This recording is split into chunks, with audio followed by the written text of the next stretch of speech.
प्रधानमंत्री आवास योजना को नहीं आसिला एक अपडेट विषय आपण मानकर निश्चय जानिबा दरकार। जदि आपण प्रधानमंत्री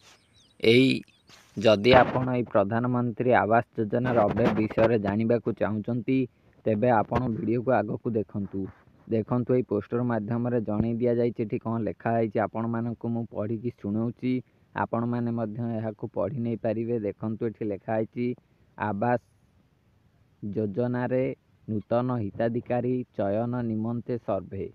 आवास योजना रे नूतन हिताधिकारी चयन निमंते सर्वे करा जिवो।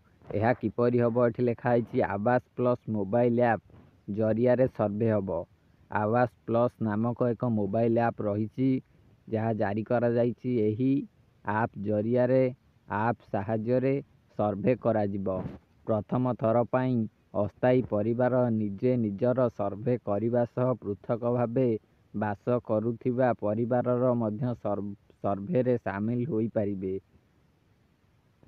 यह पर लिखाई योग्यतार मानदंड कोहल करा जाई दुई चकिया जान रेफ्रिजरेटर और लैंडलाइन फोन थिबा परिवार मध्य सर्वे तालिकाभुक्त होई परिबे।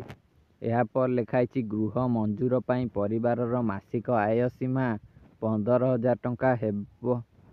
15,000 टंका पर्यंत वृद्धि। प्रत्येक योग्य परिवार को सर्वे तालिकाभुक्त करिया पाई सरकार को सहयोग करने को अनुरोध करा जायछि। पूरण हेबो पक्का घर आशा विकसित हेबो आम ओडिशा।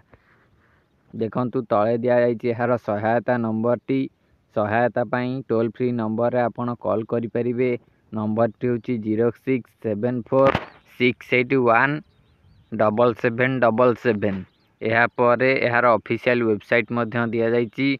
दुईटी वेबसाइट दिया जायछि। गोटे होछि pmayg.nic.in। यहाँ पर आउ गोटे देछि rhodisha.gov.in। दुईटी वेबसाइट को जाई परिबे आपण यह विषय रे जानि परिबे।